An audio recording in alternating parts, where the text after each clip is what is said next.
Hello guys, welcome to DC teachers academy.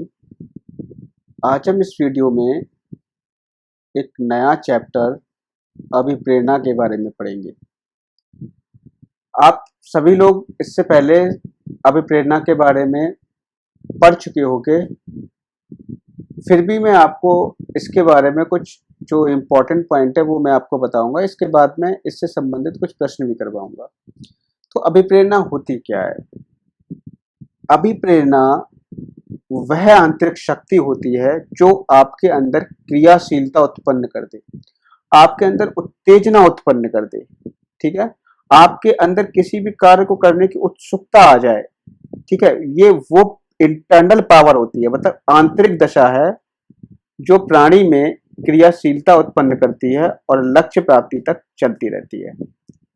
अभिप्रेरणा वे शारीरिक तथा मनोवैज्ञानिक दशाएं हैं जो किसी काम को करने के लिए प्रेरित करती हैं। ये किसने कहा है? ये कहा है मैकडूगल ने। ठीक है, किसने कहा है? ये मैकडूगल ने कहा है।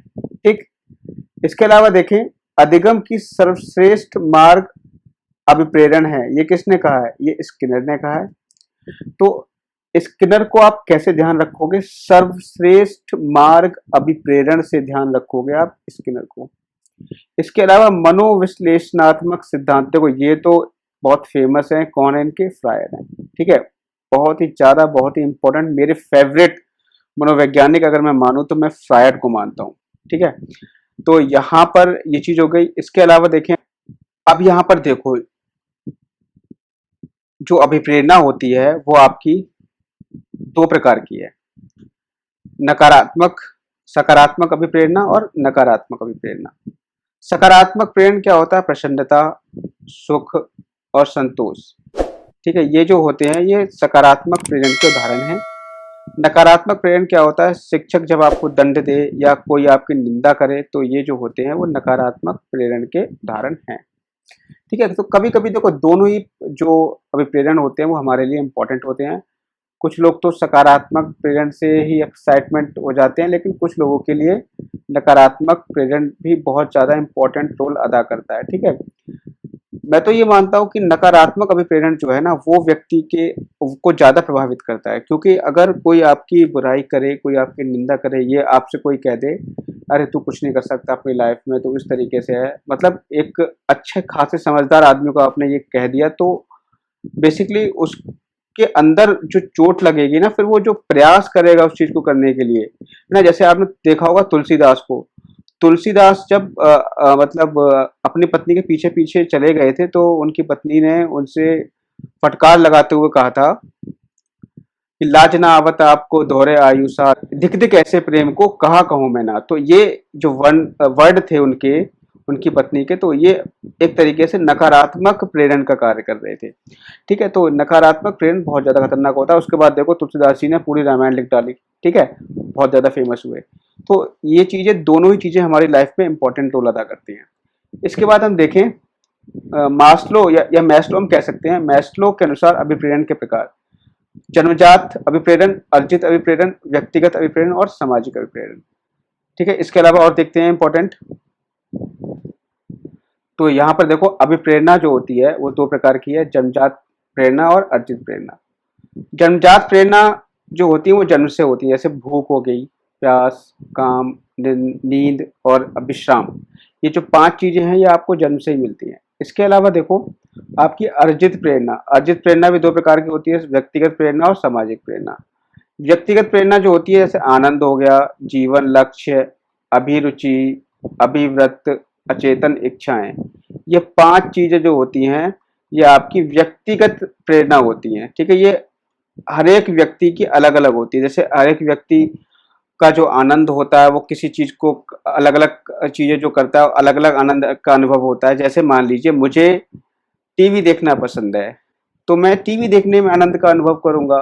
किसी व्यक्ति को क्रिकेट खेलना पसंद है तो वो क्रिकेट खेलने में आनंद की अनुभूति करेगा। तो ये अलग अलग होता है सभी लोगों के लिए। जीवन लक्ष्य, देखो जीवन लक्ष्य भी सभी का अलग अलग होता है।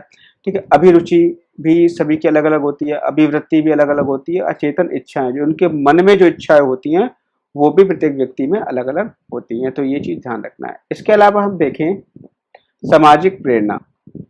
सामाजिक प्रेरणा जो होती है ये इसमें क्या आता है, सामुदायिकता, स्वाग्रह, संग्रहणशीलता और युद्ध प्रवृत्ति। सामुदायिकता का मतलब ये होता है कि एक तरीके से जो ग्रुप बनते हैं ना, ग्रुप वो सामुदायिकता की भावना से बनते हैं, ठीक है। स्वाग्रह की भावना होती है और इसके अलावा संग्रहणशीलता मतलब किसी चीज का संग्रह करना, ठीक है, किसी चीज को इकट्ठा करना, ठीक है। इसके अलावा युद्ध की प्रवृत्ति, युद्ध की प्रवृत्ति भी एक तरीके से सामाजिक अभिप्रेरणा का उदाहरण है। तो ये चार जो है ये सामाजिक अभिप्रेरणा का उदाहरण है। बाकी तो आपको पॉइंट बता ही चुका हूँ। अभिप्रेरण दो प्रकार के होते हैं, आंतरिक और बाह्य अभिप्रेरण। आंतरिक अभिप्रेरण जो होता है जो व्यक्ति के अंदर स्वयं अंदर से उत्पन्न हो, जैसे अचानक से मेरे मन में इच्छा हुई कि यार मुझे चलो मुझे कुछ करना है, कि वो बंदा जो है उसकी गवर्नमेंट जॉब लग गई, मेरी अभी तक नहीं लगी है, मैं भी कुछ करूंगा, मैं भी अच्छे से मेहनत करूंगा। तो इस तरीके से जो अंदर से अभिप्रेरणा उत्पन्न होती है उसको हम आंतरिक अभिप्रेरणा कहते हैं। और आंतरिक अभिप्रेरणा जो है अधिक समय तक टिकाऊ होती है। भाई अगर आपके अंदर से अभिप्रेरणा आ रही है, स्वयं अभिप्रेरणा आ रही है, तो कोई आपको रोकने वाला नहीं है, क्योंकि आप स्वयं अभिप्रेरित हो जाते हो। और एक होती है बाह्य अभिप्रेरणा। भाई आप क्रिकेट खेल रहे हो, क्रिकेट खेल रहे हो, हम तालियां बजा रहे हैं, आपने शॉट लगाया, हमने और तालियां बजाई, तो हमने आपको अभिप्रेरित किया, ठीक है। आप किसी भी कार्य को देखते हो और आपने देखा कि एक अमुक बंदा कोई कार्य कर रहा है और उसको उस कार्य को करने के 1 लाख रुपए सैलरी मिल रही है मंथ की। तो 1 लाख रुपए पर मंथ की सैलरी मिल रही है, आप सोचे अरे यार ये तो बहुत अच्छा काम है, कि मैं भी ऐसे काम सीखूंगा, मैं भी ऐसा काम करने के लिए मेहनत करूंगा, ठीक है। तो ये जो प्रेरणा आती है ये हमारी बाह्य प्रेरणा होती है, ठीक। आंतरिक अभिप्रेरणा को हम सकारात्मक अभिप्रेरणा भी कहते हैं। तो मैंने बताया ना, जो आंतरिक अभिप्रेरणा होती है वो सबसे बेस्ट होती है।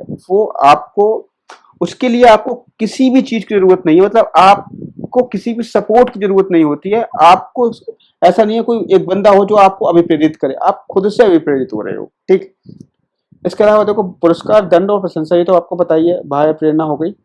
मोटिवेशन शब्द की उत्पत्ति कहाँ से हुई है? मोटम से हुई है, ये कोई बड़ी बात नहीं है। यहाँ पर देखो, मनोवैज्ञानिकों ने मनुष्य को क्या माना है? कि यंत्र माना है, तरीके से यंत्र माना है, ठीक है। जन्मजात प्रेरक क्या है? भूख। जन्मजात प्रेरक नहीं है मद्य व्यसन। देखो नहीं है तो आपको ऑप्शन देगा और उसमें से आपको छांटना होगा, ठीक है। यौन प्रेरणा का संबंध किस ग्रंथि से है? जनन ग्रंथियां से होता है। प्राणी के समस्त व्यवहार के पीछे निहित कारक क्या है? अभिप्रेरणा है। अब देखो हम यहाँ पर क्वेश्चंस को डिस्कस कर लेते हैं, क्या क्या क्वेश्चंस यहाँ से बन सकते हैं। तो यहाँ पर देखो, जो पहला क्वेश्चन आपकी स्क्रीन पर दिख रहा है वो यह है, कार्य को आरंभ करने, जारी रखने और नियमित करने की प्रक्रिया क्या है? तो आरंभ करने, जारी रखने, मेन चीज होती है कि किसी भी चीज को कंटिन्यूटी लेके आना, वो करती है आपका काम प्रेरणा। कौन करता है? प्रेरणा करता है, ठीक है। इसके बाद हम देखें, आगे बढ़ जाते हैं। अगला क्वेश्चन है,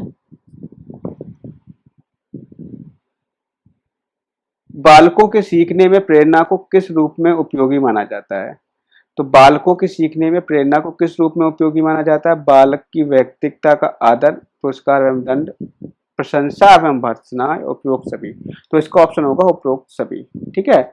प्रेरणा जो होती है सभी चीजों की सीखने में काम आती है, ठीक। इसके अलावा देखो, मनोविज्ञान के अनुसार निम्नलिखित में से किस विधि द्वारा मूल प्रवृत्तियों में परिवर्तन लाया जा सकता है? तो मूल प्रवृत्तियों में एक तो है सहसंबंध, मार्गंतीकरण, विलयन या नवीनीकरण।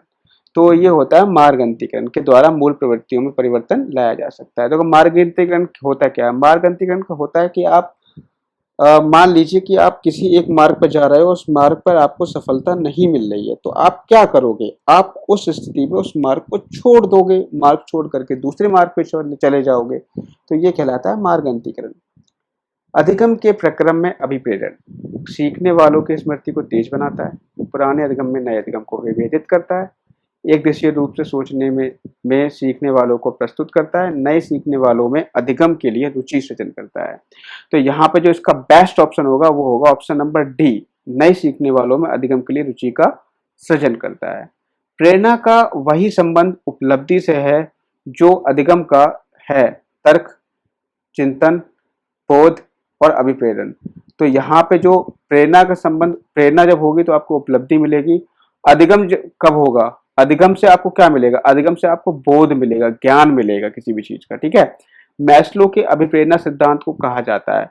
तो मैस्लो का जो अभिप्रेरणा सिद्धांत है, आवश्यकता का सिद्धांत, शारीरिक सिद्धांत, दृढ़ इच्छा शक्ति का सिद्धांत या अंतर्निरोध का सिद्धांत। तो मैस्लो के अभिप्रेरण सिद्धांत को आवश्यकता का सिद्धांत कहा जाता है। मैस्लो ने यह कहा है कि जो आवश्यकता जो होती है ना, वही आपको अभिप्रेरित करती है। जैसे मान लीजिए आपको भूख लगती है, ठीक है, मान लो आपको भूख लगती है। भूख एक आपकी जन्मजात अभिप्रेरक है और आपको जन्म से ही प्राप्त होता है। मान लीजिए अगर आपको भूख नहीं लगती तो क्या आप काम करते, क्या आप पढ़ाई करते? बताओ भाई, जो भी काम कर रहे हो आप किसके लिए कर रहे हो? आप अपने पेट के लिए कर रहे हो, आपको भूख लगती है, या आपके अपने फैमिली के लिए कर रहे हो कि फैमिली का भी आपको ख्याल रखना है। तो भाई आवश्यकता जो होती है ना हमारी, वही हमारे लिए अभिप्रेरणा होती है। तो ये जो ऑप्शन नंबर ए सही होगा, ठीक है। तो मैस्लो ने अभिप्रेरणा के लिए 5 आवश्यकता के स्तर को बताया गया है। तो पहले इन्होंने बताया, सबसे पहले क्या होती है, शारीरिक आवश्यकता होती है। जब हम क्या करते हैं, सबसे पहले ये सोचते हैं कि भाई पहले हमारी शरीर की आवश्यकता पूरी हो जाए। शरीर की जब आवश्यकता पूरी हो जाएगी तब हम आगे बढ़ेंगे। दूसरी जो हमारी आवश्यकता होती है वो सुरक्षा की आवश्यकता होती है। तब हम सोचते हैं कि यार हमारी कुछ सुरक्षा भी होनी चाहिए, मतलब हमें अपनी आपकी रक्षा करने के लिए कोई ऐसी चीज होनी चाहिए जिसमें हम रह सके। तो हम क्या सोचते हैं, घर बनाने की सोचते हैं, हम अपने ठंड से बचने के लिए कपड़े लेने की सोचते हैं। ये तो बात की भाई, अगर सबसे पहले आदमी क्या करेगा, अगर आपको मान लीजिए आपको 5 रुपए दिए जाए तो आप उसके कपड़े खरीदोगे, अपना पेट भरोगे, अपना पहले पेट भरोगे, ठीक है। तो ये चीजें हैं। उसके बाद है सामाजिक आवश्यकता। जब आपको सुरक्षा, आपके पास घर हो जाता है, आपके पास कपड़े हो जाते हैं, तब आप सोचते हैं कि यार हमारा जो सामाजिक संबंध हो, समाज में जो पहचान हो वो अच्छी हो। इसके अलावा सम्मान की आवश्यकता, आप चाहोगे कि आपका समाज में सम्मान हो। उसके बाद आत्मानुभूति। आत्मानुभूति का मतलब यह है कि बिल्कुल बाद में आप जो है भगवान को याद करो, ठीक है, आपके मन को शांति मिले, ऐसे काम हो, ठीक है। आत्मानुभूति मतलब आप समझो अपने आप को कि आप इस दुनिया में क्यों आए। एक तरीके से सात्विक चीज होती है, सत्व में आप चले जाते हो, ठीक है। तो ये आपकी हो गई 5 आवश्यकताएं। फिर है आपका अभिप्रेरणा के स्रोत कौन कौन से हैं। तो आवश्यकता, चालक, प्रेरक या इच्छा। तो अभिप्रेरणा के जो स्रोत हैं वो आवश्यकता है। आवश्यकता ही अभिप्रेरणा की झंडी है, ठीक। अभिप्रेरण के लिए अक्सर शब्द का प्रयोग किया जाता है। तो आप बता दो आवश्यकता, ये इसका राइट आंसर होगा। निम्नलिखित में से कौन सी विशेषता आंतरिक रूप से अभिप्रेरित बच्चों के लिए नहीं है। अभिप्रेरित बच्चों के लिए कौन सी आवश्यकता नहीं है? वे चुनौतियां, कार्य पसंद करते हैं, वे हमेशा सफल होते हैं, वे कार्य के समय आनंद का अनुभव करते हैं, वे कठिन कार्यों में उच्च स्तर की ऊर्जा का प्रदर्शित करते हैं। तो वे हमेशा सफल होते हैं। ये अभिप्रेरित बच्चों के लिए सही नहीं है। जरूरी नहीं है कि अभिप्रेरित बच्चे हैं वो हमेशा सफल ही हों, ऐसा हम कुछ भी नहीं कह सकते, ठीक है। तो ये इसका ऑप्शन बी होगा। इसके अलावा देखो, कौशल सीखने की पहली अवस्था कौन सी है? यथार्थता, कल्पनाशीलता, समन्वय, अनुकरण। तो जो सबसे पहले बच्चा सीखता है ना, वो अनुकरण करके सीखता है, ठीक है। सीखने का जो प्रथम चरण होता है वो अनुकरण होता है। अभिप्रेरणा का वर्गीकरण है स्वाभाविक और कृत्रिम, कम महत्वपूर्ण, अधिक महत्वपूर्ण, जन्मजात, अर्जित। तो सी ऑप्शन राइट है, हम ऊपर पढ़ ही चुके हैं इसके बारे में। छात्र में रुचि उत्पन्न करने की कला क्या कहलाती है? प्रेरणा कहलाती है, ऑब्वियस सी बात है, ठीक है। दूसरे व्यक्ति के बाह्य व्यवहार की नकल है अनुकरण, ठीक है। बाह्य व्यवहार की नकल करना क्या कहलाता है? अनुकरण कहलाता है। तो आज हम इस वीडियो में इतना ही रखेंगे। अगले वीडियो में हम पढ़ेंगे